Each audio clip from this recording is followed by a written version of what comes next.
नमस्कार, आप देख रहे हैं साइकोलॉजी शिक्षा हिंदी यूट्यूब चैनल। मैं हूं अवधेश, स्वागत करता हूं आपको। मोस्ट इम्पॉर्टेंट क्वेश्चन सीरीज को आगे बढ़ाते हुए हम लोग अगले प्रश्न पर बात करते हैं।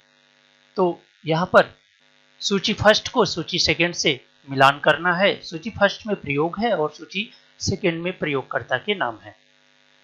चूंकि ये चारों जो ऑप्शन दिख रहे हैं वो कंडीशनिंग से हैं, जिसमें पहला है ब्लॉकिंग, परिहार अनुबंधन में रैंडम समय क्रम, अर्जित निस्सहायता, ड्रग्स सहनशीलता, संपूरक CR के रूप में। वहीं प्रयोगकर्ता जो इन प्रयोग पर जिन प्रयोगकर्ता ने प्रयोग किया उसमें सीगेल है, सेलिंगमैन है, हेरेंटाइन है और कॉमिन है। चूंकि ब्लॉगिंग की बात करें तो कॉमिन्स ब्लॉगिंग इफेक्ट इन्होंने दिया है, जहां पर उन्होंने क्लासिकल कंडीशनिंग के अंतर्गत से कॉमिन ने दिया है, जहां पर क्लासिकल कंडीशनिंग के अंतर्गत इन्होंने एक अध्ययन किया जहां पर CS के साथ CUS का जब अनुबंधन हो जाता है तो वहां पर यदि कोई अन्य उद्दीपक यानी कि कंडीशनड स्टिमुलस के द्वारा अगर हम अनकंडीशनड स्टिमुलस को लाना चाहें तो वो नहीं आ पाता है, वो ब्लॉक हो जाता है। ऐसा इन्होंने अध्ययन किया, उसी को कॉमिन्स ब्लॉकिंग इफेक्ट कहा गया। दूसरा ऑप्शन है परिहार अनुबंधन में रैंडम समय उपक्रम।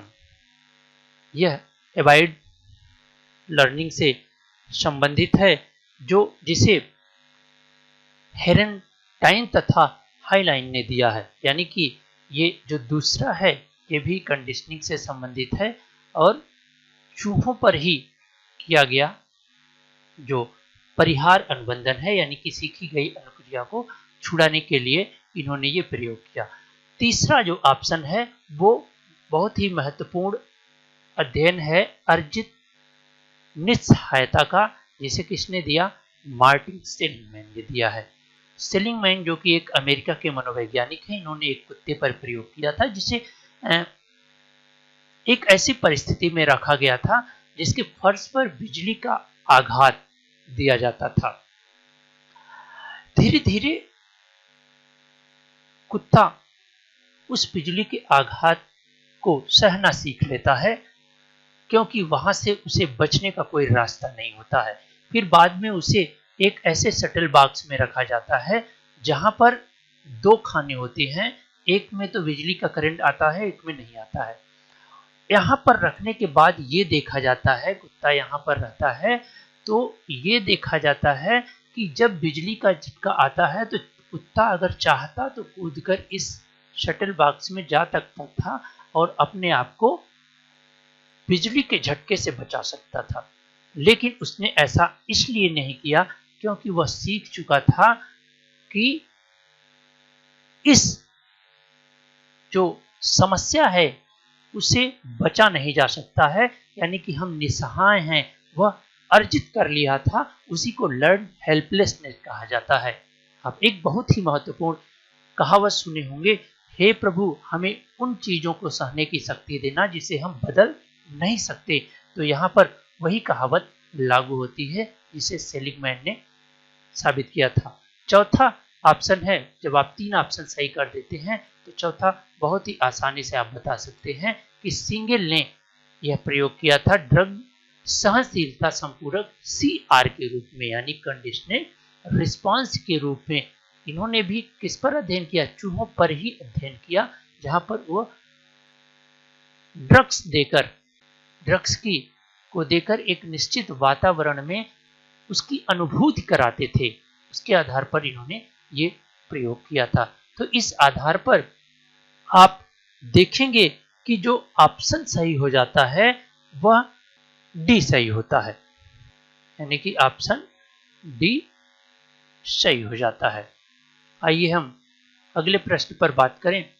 तो फ्राइड के अनुसार माता पिता के आदेश की अवज्ञा जैसे निषेधात्मक व्यवहार किस अवस्था में होता है, क्योंकि आप जानते हैं कि फ्रायड ने कुल मनोलैंगिक विकास की 5 अवस्थाएं दी, जिसमें से ये 4 अवस्थाएं आपको दिख रही हैं, मुखी अवस्था, गुदी अवस्था, जननेंद्रिय और लैंगिक अवस्था। तो जो निषेधात्मक व्यवहार होता है, क्योंकि आप जानते हैं कि जो मुखी अवस्था होती है यह क्या होती है, 0 से 1 वर्ष तक लगभग मानी जाती है, यह 2 से 3 वर्ष तक की होती है।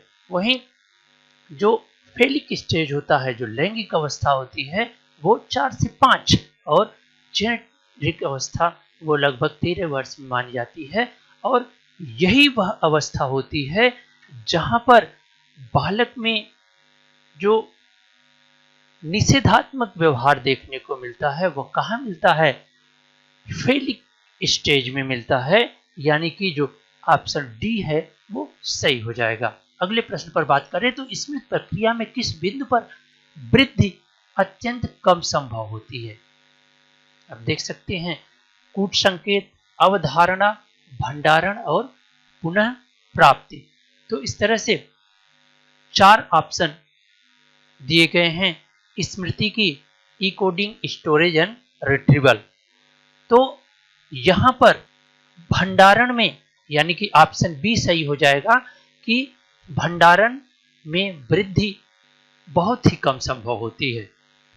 अगले प्रश्न पर विचार करें तो हार्नी के अनुसार ऐसे लोगों के प्रति झुकाव की भावना जो आश्रित, अनिश्चयात्मक, वे सहारा जैसी विशेषताएं रखते हैं, उन्हें क्या कहा जाता है।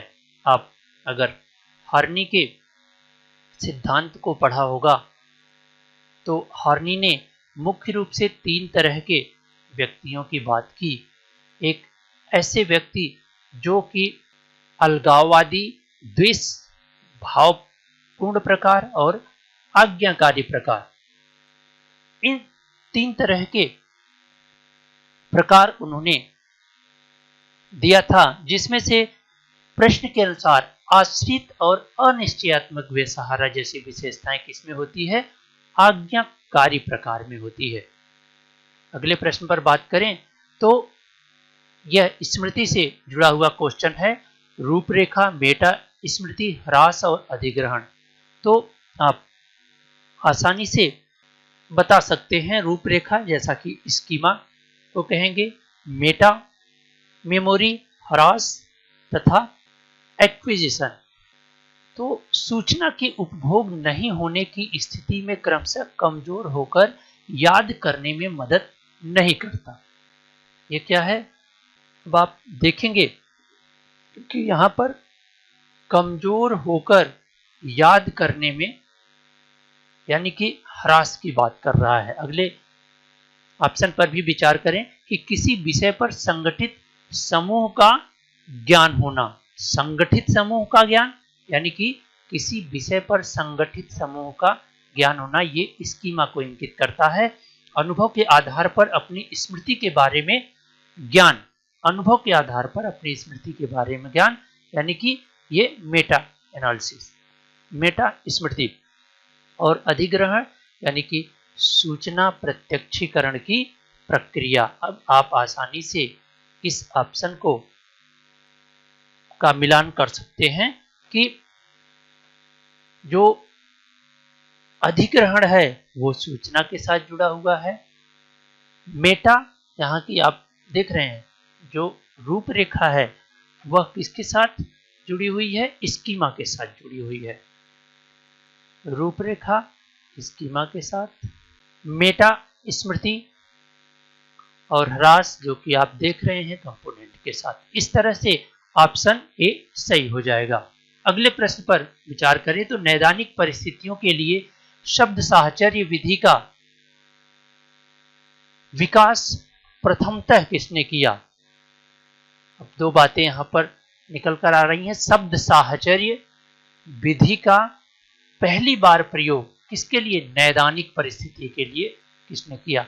तब यहां पर ध्यान देने वाली बात है कि जो शब्द साहचर्य का सबसे पहले प्रयोग करने वाले जो मनोवैज्ञानिक थे वो तो गाल्टन थे, लेकिन अगर हम नैदानिक परिस्थिति में सबसे पहले प्रयोग करने वाले बात करें तो वो युंग थे, जो कि इस ऑप्शन में नहीं है, इसलिए 16वां का ऑप्शन सी ही सही हो जाएगा। अगले प्रश्न पर हम चलते हैं। तो नींद की अवस्थाओं के सही क्रम का चयन कीजिए।